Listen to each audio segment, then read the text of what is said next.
안녕하세요. 저는 30대 중반의 직장 여성으로 쌍둥이 아이를 키우는 가정주부이기도 합니다. 현재는 분가에서 살고 있지만 얼마 전에는 어떤 사건을 겪기 전까지는 시어머니와 함께 시댁에 머물면서 지내다가 잠시나마 철없는 시누이와도 함께 뒤치다꺼리를 하곤 했어요. 그런데 저와 남편이 시댁에서 큰 싸움을 겪고 분가로 나오게 되었던 사연을 이야기해보려고 합니다. 간단히 정리하자면 시댁을 떠나는 이야기 정도가 되겠네요. 시댁은 심화손 아래 시누이와 우리 남편, 총 3명의 식구만 있는 집이었어요. 그러나 저와 남편은 병석에 누워 있었을 때 샵사인 부분에서 막혔습니다. 아버지께서 생전에 결혼식을 올려주시기 위해 방문했지만 안타깝게도 아버지께서 결혼을 직접 보시지 못하신 채로 세상을 떠나셨습니다. 그러나 우리는 서로에게 의지하며 안타까운 마음을 함께 나누며 결혼 준비를 계속했습니다. 그때 우리가 결혼을 준비하는 동안 우연히 남편의 여동생과 함께 시간을 보낼 때도 많았습니다. 이런 이유로 자주 만나게 되었는데 그 과정에서 시어머니는 갑자기 적극적으로 행동하기 시작했습니다. 특히 우리가 신혼집을 찾는 과정에서 시어머니의 적극성은 더욱 강해졌죠. 이미 작은 체구를 가진 시어머니의 어깨가 어찌나 초라해 보이던지 대학교에 입학하면서부터 쭉 혼자 자취 생활을 해왔던 전에는 시어머니의 적절한 마음을 이해할 수 있었어요. 시어머니가 자꾸 하신 지 얼마 되지도 않아서 이 자식들마저 각자의 가정을 꾸려서 집을 떠나게 되는 상황이었으니까요.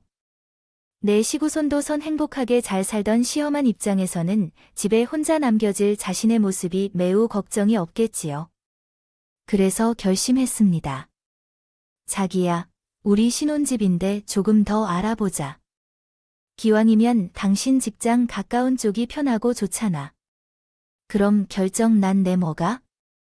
아직 직장 근처 쪽은 알아본 게 없잖아 있어. 자기네 지역이 얼마나 좋은지, 내 직장도 가까워서 우리 집은 만약 엄마가 걱정해 일에 어려움을 겪으실 수 있는 혼자 사는 삶을 받아들이고 적응할 때까지라도 같이 지내드리면 어떨까 싶어 했었어요. 나중에 분가를 하게 되더라도 자기가 좋다면 난 얼마든지 기꺼이 도와줄게. 너무 감사해. 앞으로도 잘 부탁해. 결혼식을 치른 후 남편과 약속했던 대로 시어머니가 계시는 시댁에 신혼집을 찾았어요. 이후 스택할 예정이었는데 얼마 지나지 않아 시어머니께서 왜 그렇게 적적한 기색을 보이시는지 알겠더라고요. 그때 당시 시누이는 아직 결혼식을 올리기 전이었어요. 이 시누이는 나이든 버금가는 철부지 아이 7살처럼 시끄럽고 장난기 많았습니다. 애는 참 손이 많이 가는 어려운 지르기 대장군이었습니다. 분명히 신호는 혼자 뒹굴거리고 있는데 6명의 사람들이 함께 뭘 하고 있는 건가요? 같은 대단한 존재감일까요? 시어머니는 시내에서 뒤처리를 하느라 거의 시집살이를 하는 모습이었어요. 그런 시누이가 분가에 나간다는 생각을 하니 제 머릿속에는 어마어마하게 썰렁해진 집안 모습이 환희를 그려주었습니다. 생각대로 온 집안이 살롱의 아저씨를 버렸어요. 시누이가 결혼을 하고 분가에 나가는 게 무섭게 집이 어떻게 변해버렸어요. 창가에 한 장식만 걸어놓으면 이건 정말 외딴 산소감자 그 자체였죠. 다행히도 설렁설렁한 게 오래 가지 않았습니다. 이거 죄송해서 어떻게 해야 하죠, 어머니? 갑자기 최소 은행 후에 니들을 봬요. 어떤 문제가 생겼나요? 그럼 그것도 아주 큰 문제예요. 뭔가 하는 말 하지 마시고 얼른 얘기해 보세요. 죄송하다고요? 우리가 어머님을 너무 빨리 할머니로 만들어 버렸어요. 임신하셨나요? 임신이 맞구나. 세상에, 놀라지 마세요. 그냥 임신이 아니라 쌍둥이래요. 아, 하느님, 부처님, 천지신명이셔. 감사합니다. 잘했다. 잘했어. 얼마나 고생이 많은데요? 고생은 앞으로 더 열심히 해야지. 일단 건강하게 출산만 하세요. 나머지는 제가 다 해줄게요. 산후조리인은 제가 다 해주고 쌍둥이인은 제가 맡아서 키울 테니 며느리도 딸 자식인 셈이니까 해주는 거니까 부담 갖지 마세요. 시어머니는 발까지 동동 굴러가며 기뻐했어요. 쌍둥이가 태어나면 직장 생활에 바쁜 우리 부부를 대신해 양육을 도맡아 주겠다고 먼저 약속했어요. 행복했고 너무 감사한데요. 그래서 쌍둥이가 학교에 입학할 때까지는 적어도 한 번은 직장을 잠시 그만두어야 할까 고민하고 있는 참이었거든요. 솔직히 말씀드리자면 나도 쌍둥이 아이들에게 모자람 없이 올려주고 싶어요. 올바르고 훌륭한 엄마가 될 수 있을까 하는 걱정이 꽤 컸습니다. 왜 그렇죠? 하나의 모든 사랑을 집중하기도 힘든 일이 육아인데 저희는 쌍둥이 엄마, 아버지였으니까요. 그런 상황에서 친도 없이 먼저 도와주시겠다고 나서 주신 것을 저희 부부로서는 감사하고 있었어요. 그날 저희 부부도 시어머니의 손을 꼭 붙잡고 약속했어요. 너무 과한 육아 부담을 가지지 않겠다고요. 저희는 쌍둥이 아이의 부모로서 육아에 최선을 다하겠다고 약속했어요. 용돈도 아주 넉넉하게 드리기로 했죠. 시어머니는 큰 돈을 바라는 것은 아니라고 했지만 우리 부부가 용돈을 주었습니다. 요즘 세상에서는 부모의 도움을 받는 자식으로서 해야 할 도리라고 설득하며 여시 어머니는 그제서야 용돈을 받게 되었습니다. 저와 남편은 약속을 지켰고 친구들에게 어깨를 도와준 채로 자랑하며 용돈을 주었습니다. 우리는 쌍둥이 아이의 부모로서 최선을 다하고 있습니다. 제가 육아 휴식을 취하며 젖먹이들과 유대 관계를 형성했지만 여시 어머니는 쌍둥이 아이에게 충분한 관심을 주지 않고 육아 부담을 피해갔습니다. 왜냐하면 쌍둥이가 태어났는데 샤머니가 연애를 시작했기 때문이에요. 남편과 시어머니는 용돈은 꼼꼼히 받아들이지만 육아를 돕겠다는 약속을 지키지 않는 행동을 보여 불만을 품었던 것 같아요. 아무리 봐도 요즘 엄마는 너무 많은 것을 한다고 느껴져요. 연애하는 것도 그렇고 그러한 생각을 하지 말라고 어머님이 여자로서 먼저 부모이시기 전에 존중해야 합니다. 요즘은 100세 시대이지만 어머님이 나이를 생각해봐도 한창이고 부모님이 행복하면 우리도 행복해질 것이라고 느끼지 않으세요? 연애는 정당한 것이지만 약속을 어기는 것은 그렇지 않아요. 그래, 그렇게 생각해도 좋아. 하지만 한 집안에서 살면서 어떻게 눈길 한 번 안 주겠어? 그때는 필요해. 연애 초기에 우리는 시작할 때 다른 사람의 관심을 받는다거나 뭐 이런 건 있었잖아. 그건 알겠지만 노력해서 후에 육아휴직이 끝나고 직장 생활과 병행하게 됐을 때 그때도 와서 도 충분히 해주셔도 혹시 못 해주더라도 그런 것을 기대하고 원망하면 안 돼. 누가 뭐라고 해도 쌍둥이 부모의 책임은 우리가 맡아야지. 결국 다른 사람이지만 결국 시어머니에게 빈정거리를 하게 된 것이다. 시어머니는 쌍둥이에게 눈길 한 번 주는 법조차 없으면서도 여동생이 출산한 외손자에게는 아주 소포스럽게 깊은 시선이었다. 하지만 우리 쌍둥이의 돌잔치 때는 돌반지는 물론이며 심지어 손님처럼 밥을 먹고 급하게 데이트를 하러 가던 사람이 외손자의 돌잔치에선 외할머니께서 눌러줄 만큼 충분한 축하금을 준비해왔다는 사실에 놀랐어요. 이 돈은 당연히 우리 부부가 찌끈이 속에서 준 용돈에서 나온 것이었죠. 게다가 여기에 데이트나 외손자 선물 구입까지 스스로 해야 하니까 심지어 샤먼으로부터 추가 용돈을 요구받는 등 정말 상당히 빈정거린 일이었죠. 며느리와의 관계에 대한 차별은 이미 이때부터 시작되었다고 생각해요. 제가 가장 빈정거린 일은 샤먼이라고 할 수 있습니다. 입만 열면 며느리들이나 딸들, 자녀들이 하는 이야기를 실어 살았던 사람이었거든요. 며느리나 딸이라는 핑계를 대며 육아휴직을 마치고 직장 생활과 쌍둥이를 돌보는 일에 몸이 부족한 저에게 시집살이까지 시키기 시작했습니다. 빈정거림이 없는 것은 아니었고 청소나 빨래 등은 당연한 일이었으니까요. 얘기거리로서는 될 수 없는 지경까지 이르렀습니다. 새벽에 일어나 시어머니의 도시락을 싸고 퇴근 후 지치고 난 몸을 이끌고 겨우겨우 반찬을 만들어 놓으면 시어머니는 그 반찬이 채 하루가 지나기도 전에 제게 갖다 놓으라고 신호를 보냈습니다. 됐어요. 그렇지만 끼니마다 반찬 투정은 하지 못했어요. 저희 부부가 드린 용돈에 추가 용돈까지 주었음에도 여전히 신우이에게 다 들어갔습니다. 신우이의 결혼 생활이 순탄치 못해서 둔줄이라도 재어 주어야 한다나 어쩐다나. 정작 순탄치 못한 건 저의 시집살이 더 얻는데 말이에요. 심지어 일주일에 한 번씩 부부싸움을 하고 쳐들어온 친의 에디스 발까지 모두 육아 중인 저의 일이었으니 이 정도면 차별 맞잖아요. 아주 심한 차별. 와이프가 온갖 고생을 하는 사이에 남편은 뭐 하고 있었냐고요? 남편 2. 제가 이해한 내용을 바탕으로 문장을 수정해 보겠습니다. 저와 똑같은 상황을 겪었어요. 제 동생과 똑같이 직장 생활을 하면서 쌍둥이도 돌보고 똑같은 시집살이에 신부와 시어머니와 발까지 겪었답니다. 친어머니로부터 시집살이를 시키는 이야기를 들었는데 제가 바로 두 눈으로 목격했거든요. 남편까지 친어머니에게 빈정거린다며 불평을 해야 했을 정도로 상황이 좋지 않았어요. 제 아들도 자식인데 왜 여동생만 챙기는지 이해할 수 없었죠. 부부는 시어머니에게 모든 마음을 열었지만 그에 대한 반응은 여전히 냉담했습니다. 어떻게 해야 할까요? 며느리를 다루는 자식이요. 엄마가 자식에게 그러한 일을 시키다니 그게 어디서 문제가 될 수 있겠느냐 하는 듯한 느낌입니다. 어머니들이 딸에게 이런 행동을 하는 것이 보통인가요? 내가 봤을 때 아닌 것 같은데요. 과거에는 어머니가 우리 집에 같이 살 때 사방에 다니는 것을 어머니가 다 했었죠. 이것을 누구 앞에서도 남의 지킨다고는 한 달 동안 저는 제 딸이 그런 적 없었다. 이것을 보니 계속해서 지켜두고 싶고 돌아보자고 하네요.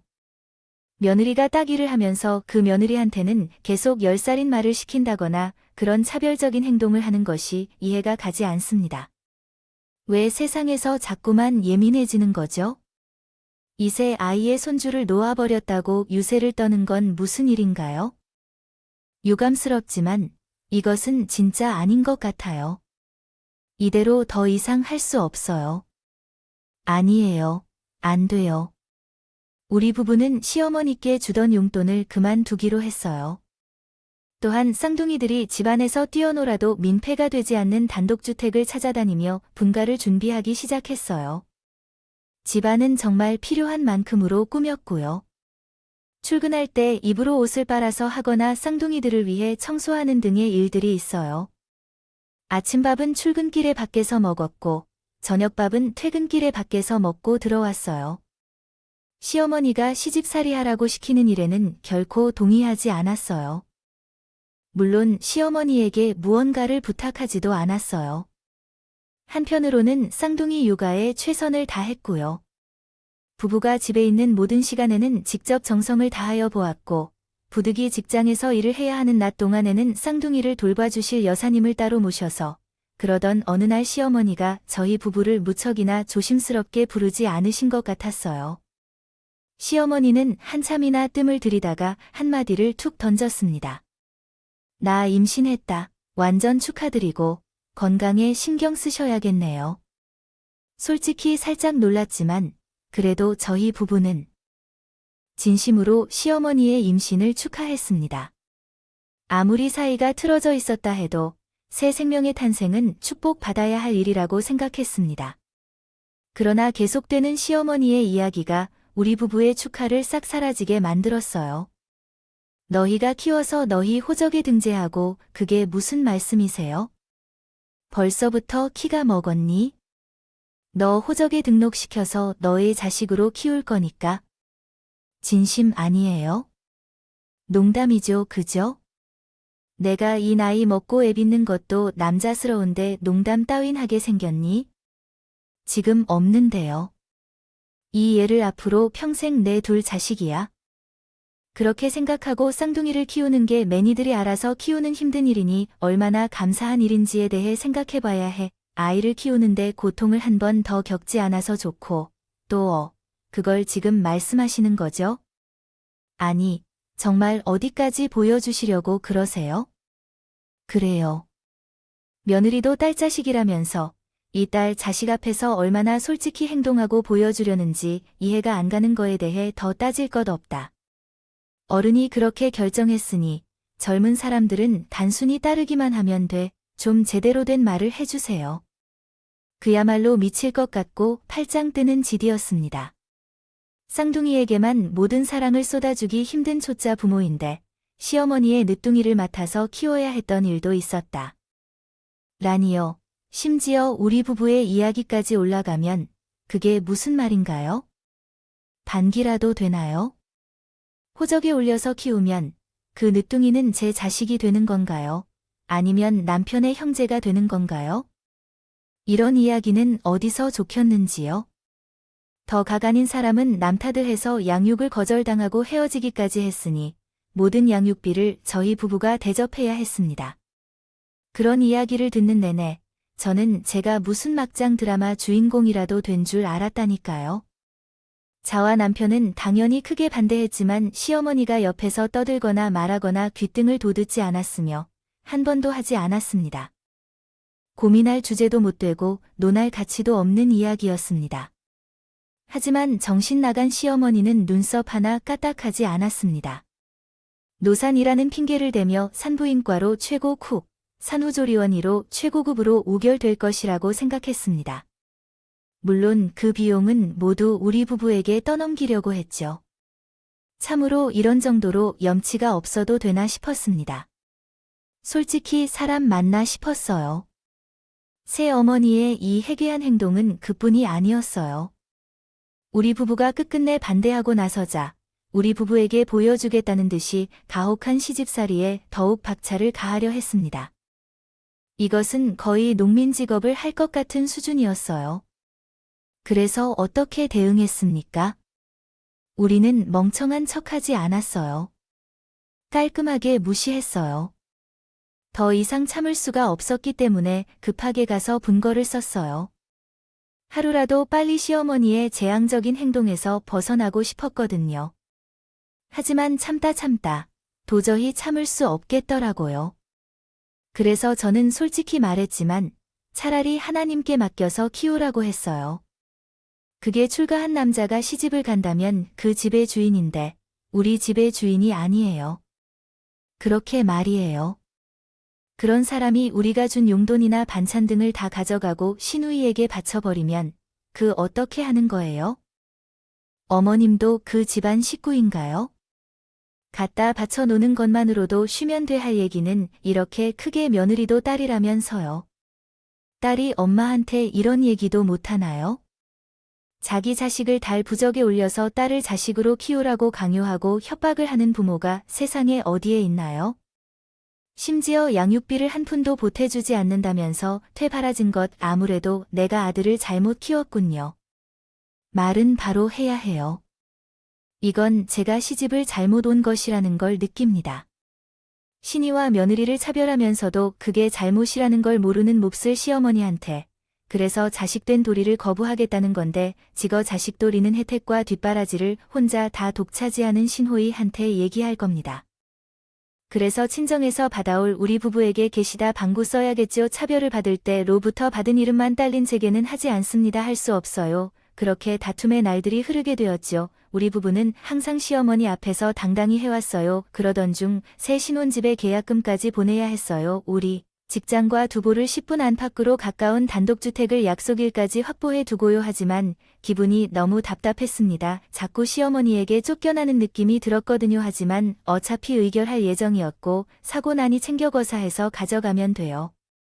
볼 사이도 아니었으니 괜히 싸운 갑이고 서로 흠집이 낼 필요는 없었으니까요. 하지만 일주일에 한 번씩 꼴로 부부싸움을 해왔던 신의 부부인 이브라 원인이 밝혀졌어요.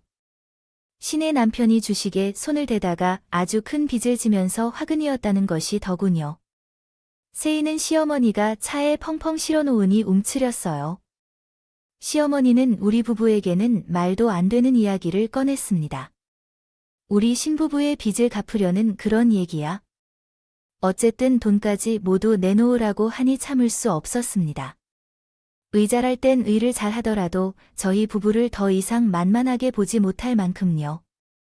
특별한 대책이 필요했습니다. 저는 그러한 생각을 남편에게 전달했고 남편도 같은 생각이었던 것 같았습니다. 제가 제안한 계획은 아주 큰 도움을 주었는데 그 계획은 바로 신의 결혼 전 우리 부부가 함께 먹던 식사를 시어머니에게 제공하는 것이었습니다. 이는 골칫덩이 시누이를 롤모델로 삼아 그대로 따라하게끔 설계된 것이었을 겁니다. 남편은 쌍둥이와 함께 우리 친정에서 생활하면서 제가 혼자 시댁에 남아 특별한 조치에 착수했던 때였습니다.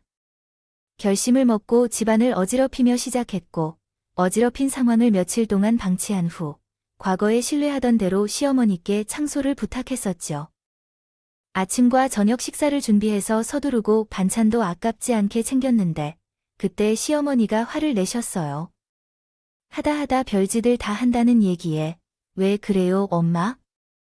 뭐가 그리 중요한데요? 며느리를 딸로 생각하면 그런 말이 맞는 거죠. 라고 말했더니 시어머니는 너무너무 미쳤구나. 딸이 물러나면 엄마는 미쳐버리는 거지. 미쳤다면 서녀야 미친 어미가 된다. 고 말씀하셨어요. 그리고 기싸움이라도 해보자는 마음인데 시애미가 먹을 수 있겠어요? 라는 말씀에는 기싸움이 뭐예요? 치즈 사러 외출하는 사람 같아요. 예전에도 따뜻한 속담이었는데 지금은 딸이니까 할 수 있는 정도인 거 아닌가요? 라고 답했어요. 야, 소리 지르지 마세요. 힘이 있으면 용돈을 주셨으면 좋겠고 많을수록 더 좋아요. 아, 맞다. 반찬에도 신경 좀 써주세요. 직장 생활하는 딸내미가 밥상 차려야 하는데 부실하더라고요.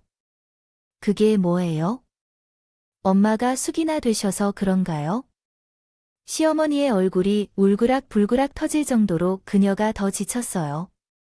우리 골칫덩이 친딸 행세는 계속되었죠.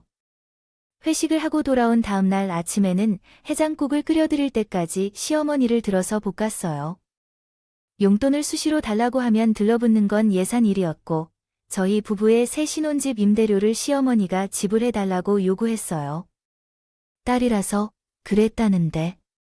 그러는 사이에 제가 어질러 놓은 집안은 조금씩 가난한 곳이 따로 없어져 갔고 시어머니는 결국 제가 시키지 않아도 알아서 청소하고 집안일을 했다고 해요. 그런데 때때로 역정을 했는데 저는 그러거나 말거나 전혀 기죽지 않았죠. 모든 말다툼은 매일매일 저희가 승리로 끝났답니다. 긴 설명은 필요하지 않았어요. 며느리를 딸로 취급하지 않는 시어머니에게는 명분이 없었거든요. 시어머니부터 며느리도 딸이라는 이유로 제게 당참한 대우를 했으니 그만큼 제가 진정한 골칫덩이 딸로 취급받았거든요. 특별히 꾸짖을 권리는 없었죠. 단지 속수무책으로 받아들일 뿐이었어요. 저는 겁이 없는 18세 딸을 두었습니다. 엄마가 어떻게 굳이 내가 뭘 해줘야 한다는 사춘기 딸에 대해 설명하지 않아도 느낄 수 있을 거라 생각되더군요. 그랬어요. 잠시 후에 시어머니도 충분히 어렵게 다뤄야 하는 모양이라 시누이에게 도움을 요청하게 되었습니다. 시누이가 화를 내며 입장해 왔다는 겁니다. 그렇게 한창이던 가운데 시어머니가 과거의 날 비난해온 말 그대로 시누이를 쫓아냈어요. 엄마가 말했어요. 실직한 여자는 이사해 다른 집안으로 들어가는 사람이라고. 내가 이젠 그 집안의 사람이니 우리는 섞여들지 마라. 그러니까 간접 행위를 하지 말고 당신이 $20,000를 가지고 있지 않은 이유를 우리는 알아. 그러나 우리는 여전히 그것을 받아들이면서 살아왔어. 아무리 그래도 이것은 그리고 지켜야 할 것은 좀 지켜야 해. 앞으로 내 와이프가 너에게 하는 말은 사람들의 것이고 위아래의 역할과 순서를 잘 파악하여 준비해야 해. 외관상 사람이라면 외관상 사람답게 행동해주고 오빠, 지하철을 타고 가야 해. 멀리 가지 말고 쭉 가고 그렇지 않으면 쫓겨나듯이 현관을 나서는 시어머니를 흔들리는 눈빛으로 쳐다보며 벙찌 시어머니가 같이 그 모습을 보셨더라면 참 좋았을 텐데요. 그날 몇 시간 동안 방에 틀어박혀 고민만 해오던 시어머니가 현관을 나서는 그런 시어머니를 봤다면 정말 좋았겠지요. 초췌한 안색으로 우리 부부를 불러와 앉히는데 그래, 내가 지는 것 같아. 이제 그만하고 분가해서 따로 살자고. 끝나. 며느리 주 딸이라는 이유로 너를 막대로 취급해서 애써 똑같은 취급을 받아보니까 이해했어. 아, 솔직히 차별도 좀 심했던 것 같고. 심했던 것 같은 게 아니라 심한 거야. 너무 늦둥이였나 봐. 늦둥이 후 전개기랑 양육비 이야기도 철회하고 내 힘만큼 잘 키워보자. 얘기 다 했으면 이제 재차 인사하자. 우리가 시어머니 하면 일일 관계를 이어갈 수 있을지 모르겠지만 이어가고 싶다면 앞으로 잘 부탁해. 최소한 시어머니와 며느리 사이의 예의를 지켜달라는 이야기입니다. 최소한 사람다운 삶을 살아달라는 뜻이기도 하며 그러면서 내 평생 속죄하는 마음가짐으로 반성하며 살아보아야 합니다. 살아보는 것이 아니라 그렇게 사셔야 우리가 다시 만날 수 있을 거예요. 혹시라도 예전으로 돌아가시면 어머니는 아들을 하나도 잃게 되니 더 이상 독한 골칫덩이 딸내미를 돌아갈 수밖에 없게 될 것입니다. 저와 남편은 시어머니에게 받은 충고를 거듭 생각하고 예정대로 분가에 나와 함께 살고 있습니다. 시어머니가 진정으로 반성했는지, 과거의 잘못을 되풀이하지 않는지 오랜 기간을 두고 살펴본 뒤에 용서하거나 거절할지 결정할 것이니 시어머니 마음이 변화되었는지도 살펴봐야 합니다. 생각하게 됩니다. 나이가 많아서 늑등의 유산을 겪은 적이 많았기 때문에 상처와 고통을 견뎌내며 깨달음을 얻을 수 있었던 걸까요? 시어머니는 자신의 과거 행동에 대한 후회와 반성으로 우리 부부에게 받은 돈들을 보상하고자 신혼집 잔금을 우리 대신 납부해 주셨습니다. 그렇게 해서 시어머니는 지금은 자신의 며느리가 아니라 딸이라는 이유로 더 이상 자식을 막대하지 않습니다. 과거의 잘못을 되돌릴 순 없겠지만 세 사람이서 올바르게 살아간다면 충분하다고 생각합니다. 시어머니와 소란을 겪으면서 배운 바가 많을 것이며 조금씩 찾아온 어깨에 안타까운 마음이 들기도 합니다. 보이는 요즘입니다. 저도 시어머니께 예의를 잘 지키며 살아가야겠습니다. 안 되면 사춘기 딸로 돌아가야 할 것 같습니다. 며느리가 어떻게 딸이 되겠어요? 치아어머니가 어떻게 엄마가 되는 거지요? 그럼 마음이 든다는 거네요. 서로 지키고 배려하며 살아가는 게 중요한 거 아닌가 싶습니다. 제 이야기 들어주셔서 감사합니다. 모두 가족들과 행복하게 지내시길 진심으로 바랍니다. 건강하세요. 여러분, 사연 댓글에 응원과 현명한 조언 부탁드립니다. 좋아요와 구독은 큰 힘이 됩니다. 오늘도 좋은 일 가득하십시오.